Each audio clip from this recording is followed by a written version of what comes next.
मामा अभिनंदन. कसलं का? अहो आता आपलं नवीन घर घेणार. कळलं मला. कळलं ना? आजन फोन केला असेल. लय झाक झालं बघ, एक नंबर काम झालंय. अहो मामा फ्लॅट कुठं हाय कसा हाय काय बी माहित नाही, पण ऐकून लयच भारी वाटलं बघा.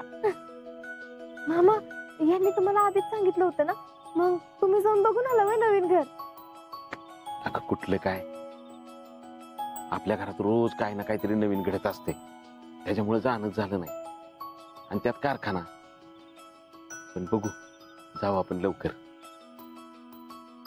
नव्या घरात तुमच्या दोघांचा संसार छान होऊ दे म्हणजे झालं. अहो मामा असं काय बोलताय तुम्ही? यांनी तुम्हाला सांगितलं नाही व्हय? अहो ते घर फक्त इन्व्हेस्टमेंट साठी आहे. त्या घरात जाऊन राहायचा बेचा विचार आमचा अजिबात नाही. नक्की ना? होय हो. बघा अहो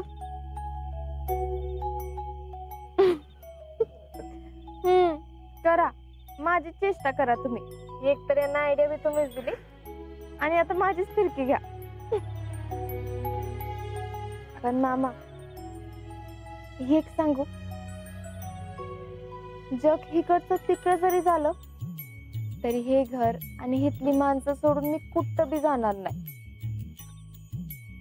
ऐकून लय बरं वाटलं बघ. अगं मला माहित होत, पण मी आपलं तुझ्या मनात काय ती काढून घेत होतो. मग उतरले का नाही मी परीक्षेला खरी? उतरलीस. आणि बोलायला ऐकणार आहेस का तू? हा मग. अहो मामा कधी एकदा जाऊन ते फ्लॅट बघते असं झालंय मला तर. हो हळू, आपलं सगळं पक्क व्हायच्यात कोणाला कळलं नाही पाहिजे. आणि ह्यांना बी सगळ्यांना सरप्राईज द्यायचंय. नवीन घर घेतल्यावर दाखवू सगळ्यांना असं म्हणलेत.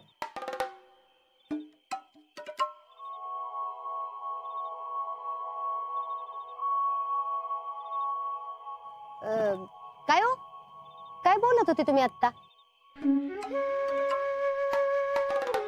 नवीन घर कुणाचं? नवीन घर? अहो मामी ते मामांना सांगत विचारत होते की आपलं इथंच जुनं घर होतं ना, मग ते पाडून नवीन घर इथंच बांधलं व्हय? तेच विचारत होते मी मामांना. ह्याच्या आज्यापासून आपण इथंच राहतोय बघ. तुला ठाव नाही तर आपलं पहिलं घर आहे की नाही, लय म्हणजे लय साधं होतं बघ. अगं पहिली घर कुणाची असायची ना? होय. त्यांना काय विचारती, मी सांगते की तुला सगळं. होय सांगा की. आधीच्या घरात का नाही लई आपदा व्हायची बघ. आणि तेव्हा का नाही माझं नुसतंच नवीन लग्न झालं होतं. मग काय मीच पुढं होऊन ह्यांना म्हणलं, आता तरी काढा की घराचं काम. पण ह्यांचं आपलं नेहमीच, आता नको पुन्हा बघू, राहू दे नंतर बघू. असं काय हो मामा? काय असं? हा मग काय मी ह्यांना म्हणलं अजिबात नाही. एवढी बायको करून आणली, मग तिला राहायला नीटनेटकं घर नको वय? पाहिजे की. बरोबर होतं की तुमचं. का हो मामा? मग तेच की. मग मीच जाऊन जिजींना सांगितलं, आणि मग काय समोर उभा राहून सगळी कामं करून घेतली बघ. काय सांगताय? वय मग तुला सांगते, मधली भीत आहे का नाही त्यांच्याकडनं जरा बांधायला चुकली होती. मला दिसल्यावर मग मी काय गप्प बसती वे. गेले त्यांना म्हणलं पहिली ही भीत पाडा आणि परत बांधा. परत? पण मग परत बांधायला जास्त सामान लागलं असेल ना? वय लागलं की जरा, पण घर काय रोज रोज बांधत असतोय वेग आपण, ती एकदाच होतंय. म्हणून म्हणलं जी काय करायचं असेल का नाही ते नीटच झालं पाहिजे. पहिली ती भीत पाडा. पण काय मी म्हण पुष्पा, समाधानाने कर्ज काढलं म्हणूनच घर बांधून झालं. आणि त्या पोरानं राब राब राबून ते सगळं कर्ज फेडलं बघ. तर तुम्हाला त्यांच्या एकट्याच दिसतंय ना. अगं तसं नाही पुष्पे, तू पण कष्ट केलंस की, नाही कुठं म्हणते मी, पण आम्ही बी सगळी राबलोच की. सगळी म्हणजे?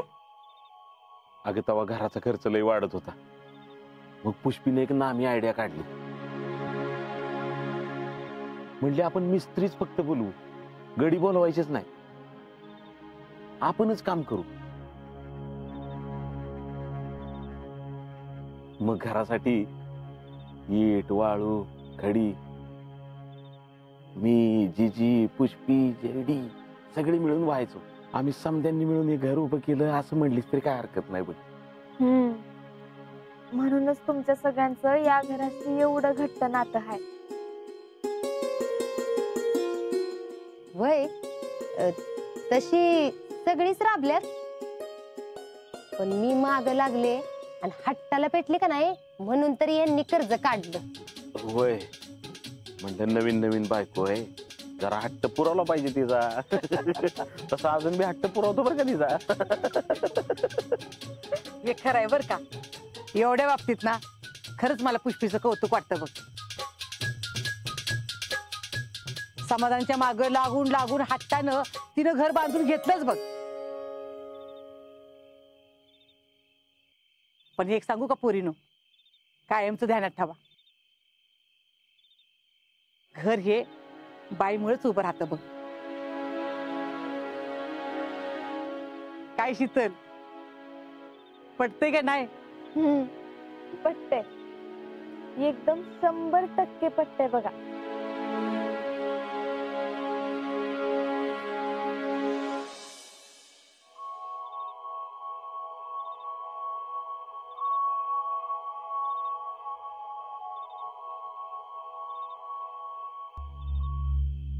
अहो मिसेस, व्हॉट इज दिस?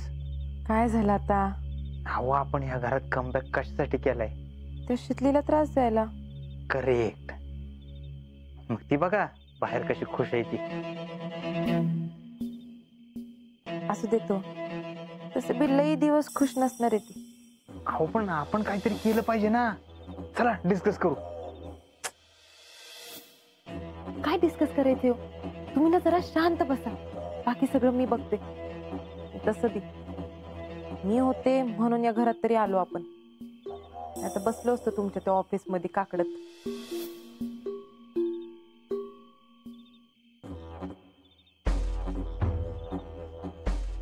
मी काय म्हणते, चला ना बाहेर जाऊ, त्यांच्यावर गप्पा मारू.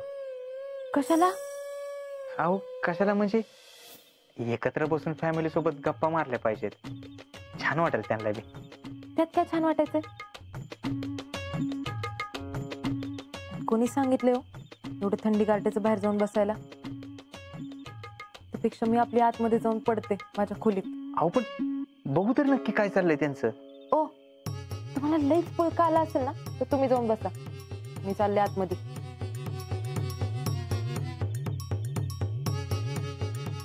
टॅलेंट, कधी कधी आम्हाला असं फील होतं का नाही, झक मारल्याने हिच्याबरोबर लग्न केलं बघ. आयुष्यातली बिगेस्ट मिस्टेक आहे आमच्या संघाना शीतलच पाहिजे होती बघ.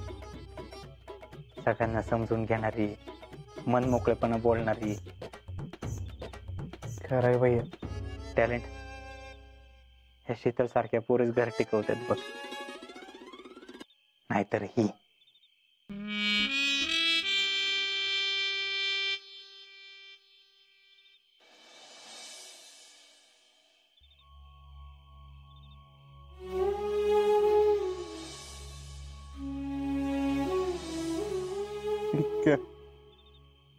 तू आम्हाला सोडून कायमच निघून गेला. तुझं जाणं बिला कामची इज्जत वाढून गेलं माहितीये का? शहीद विक्रमरावचा दोष म्हणून मला समधी ओळखतात.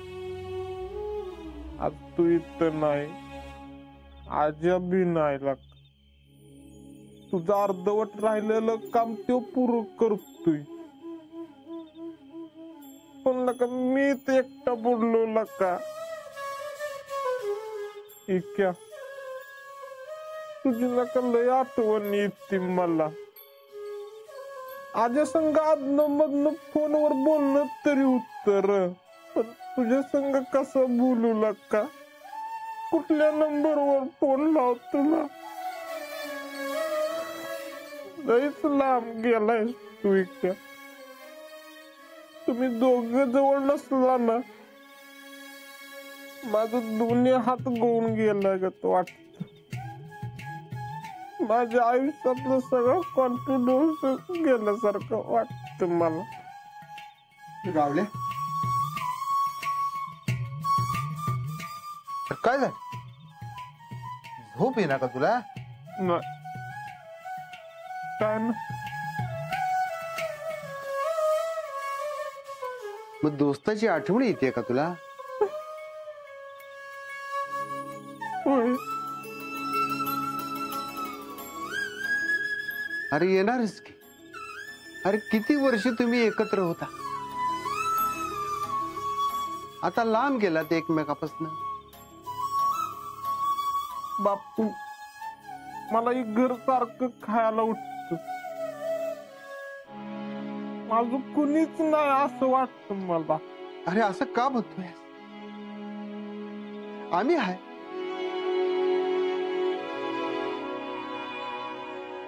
मी आहे, तुझी आई आहे. अरे आम्हाला तरी दुसरं कोण आहे तुझ्याशिवाय? आता एके आपल्यामध्ये राहिला नाही, पण आजा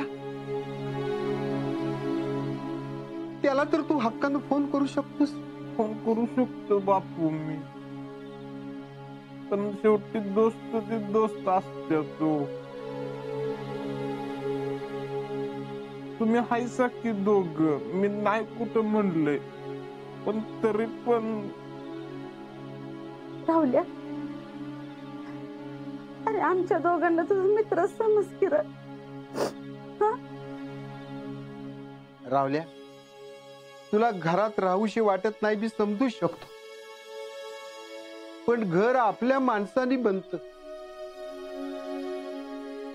तुला जे काय वाटेल ते आमच्याशी बोलत जा, म्हणजे तुला एकटं नाही वाटायचं. घर सगळं मिळून वाटून घेण्यासाठी असतं, मग ते सुख असो दुःख असो. चुकलं माझं बाप. असू दे असू दे, जा जाऊन झोप जा.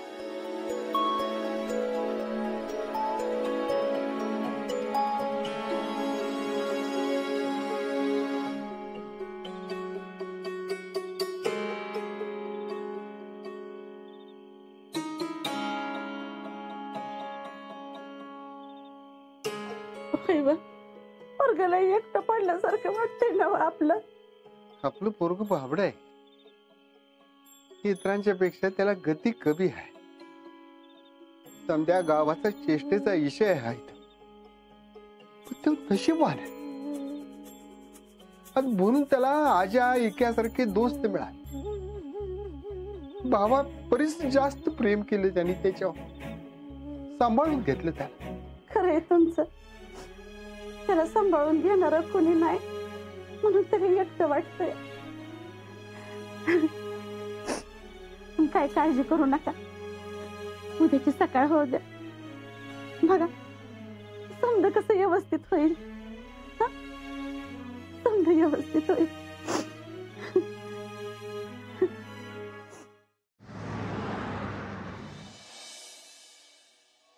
हे आजा, हे बघ तुला एक मेसेज फॉरवर्ड करतो आता.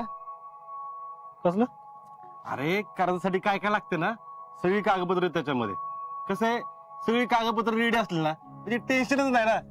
सगळं एकदा तयार झालं की प्रकरण करूनच टाकू. हो प्रकरण करू, ते सगळं करू आपण, पण फ्लॅट पण बघितला पाहिजे ना. ओहो मिळतोय लवकर, आपल्याला फ्लॅट लवकरच मिळतोय. काय झालं? सकाळीच बिल्डरला फोन केला होता, 26 जानेवारी पर्यंत फ्लॅट रेडी होतोय, अख्खी स्कीमच रेडी होतीये. आईला एकच नंबर. अरे म्हणजे काम झालं का रे आपलं? अरे म्हणजे तुम्ही रेडीमेड फ्लॅट मध्ये राहायला जाणार तर? होय की, खरंच की. अहो पण बाकी सगळं बघितलं म्हणजे टेन्शन नाही ना राहणार. अरे पण मी काय म्हणतोय, आता ते फ्लॅट नेमकं कसं आहे आणि कसं नाही हे आपण आता इथनं जाऊन सगळे बघणार कधी. त्यापेक्षा एक काम करूया का, आपल्या बायकांना तिकडे फ्लॅट बघायला पाठवू, म्हणजे टेन्शनच नाही. हा हे बी चालेल की. अरे बायकांनी काय कळतंय त्यातलं? बायकांना काय कळतंय? बायकांना जे कळतं ना ते आपल्याला कळत नाही म्हणा. आणि बायका आहेत ना छोट्या छोट्या गोष्टीचा विचार करतात. सांगा, त्याचा अनुभव बघा कसा बोलतोय. हा पण तुमच्यापेक्षा थोडा कमीच आहे. बर मग आपलं ठरलंय घरांना बघायला पाठवूया आपण. मग एक काम करायचं का, आपल्या चौघांच्या बायका एकत्रच गेल्या असतं तर? ही स्कीम एकदम सगळ्यात बेस्ट. या चौकी गेल्या तर एकदम भारी बर का. आणि त्या निमित्ताने सगळ्यांची ओळख बी होईल. पण कसं आहे, आमच्या बायकोला आहे ना शेत आणि ते गुरंढोरं बघून असं काय बघायला जायचं म्हणलं की नाही लई परेशानी होती राव. आता आमची तर काय वेगळी गत आहे, अख्खा दिवस म्हातारीला बघण्यात जातो तिचा. अहो पण कोणीतरी पुढाकार घेतलाच पाहिजे ना, म्हणजे तिथे जाऊन फोनाफोनी करून सगळं जमवलं पाहिजे. ओ शेठ, तुम्ही कुणीच कसलीच काळजी करू नका. शीतल वहिनी आहेत की. हो तुम्ही टेन्शनच सोडा, ते सगळं मॅनेज करतील. अरे पण मी काय म्हणतोय माहिती का, अरे साहब आप भाभी जी को नहीं मिले, उनके लिए कोई भी काम नामुमकिन नहीं है. एकदम बेस्ट झालं बरं का. आज्या तू वहिनीला फोन करून टाक. आम्ही बी आमच्या बायकांना फोन करून टाकतो, म्हणजे एकदम सगळं पक्का तू करून टाकूया. हा मी आज शीतलला फोन करतो, ती सगळ्यांना एकत्र करून ना घराचं काम फायनल करेल. आपण पण फोन लावतो. अरे हे हो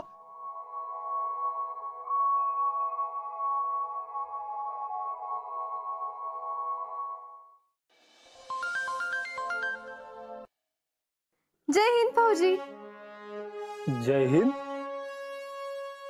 काय ग आवाजात एकदम जोर आहे आज. मग मिसेस फौजी आहे ना मी. बरोबर आहे. बर काय करतेस? अहो काय नाही, काम आटपली, आता नुसतं बसले होते. बोला की. बरं ऐक, आपण जे सातारला फ्लॅट बघायला जाणार होतो ना, तर 26 तारखेला रेडी होईल म्हणून सांगितले त्यांनी. तर तुम्ही जावा आणि काय कसं वाटतं ते सांगा. अहो तुम्ही म्हणजे मामाला घेऊन जायचंय वे? अगं हाय का, आता कोणाला सांगायचं नाही म्हणून ठरलंय ना आपलं. वय ते बी आहेच. मग अहो तुम्हाला सांगते, घर कसं असेल कुठं असेल या विचारानं मला रातभर झोपच लागली नाही बघा. आता घर बघितलं ना की माझ्या जीवाला चैन पडेल बघा. आणि तुम्ही म्हणजे योगेश साहेब, निकम साहेब, मयुरेश यांच्या सगळ्यांचे मिसेस बघायला जाणार आहे. तर आमचं म्हणणं होतं की तुम्ही सगळे एकत्र मिळून जावा ना. बर बर त्यांच्या संग जायचंय वय, जाते की. अहो तुम्हाला माहितीये का, काल मी आणि मामा घराबद्दल बोलत होतो, त्यांना बी लई आनंद झालाय. हा मला वाटलं मामा काय म्हणतोय काय. तिथले मामाला असं तर वाटत नाही ना की आपली पोरं आपापली सोय बघतात म्हणून.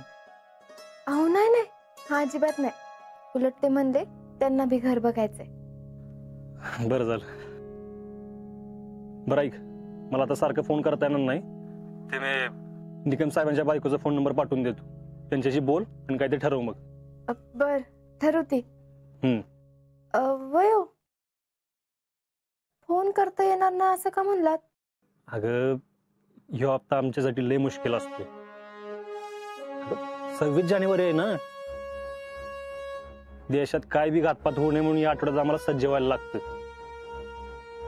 आणि दुश्मन काहीतरी कुरापती करणार हे आम्हाला माहितीच असतं, त्यामुळे सुरक्षा टाईट करायला लागते. बर ठीक आहे.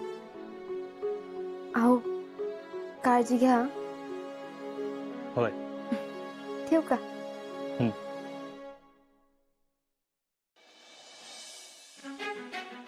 फौजी 15 ऑगस्ट आणि 26 जानेवारी आम्ही लई उत्साहात साजरा करतो, पण तुम्ही ते सुरळीत पार पडावं म्हणून लई कष्ट घेता. ठरलं फौजी. या 26 जानेवारीला मी तुम्हा फौजींसाठी नक्कीच काय तर करणार.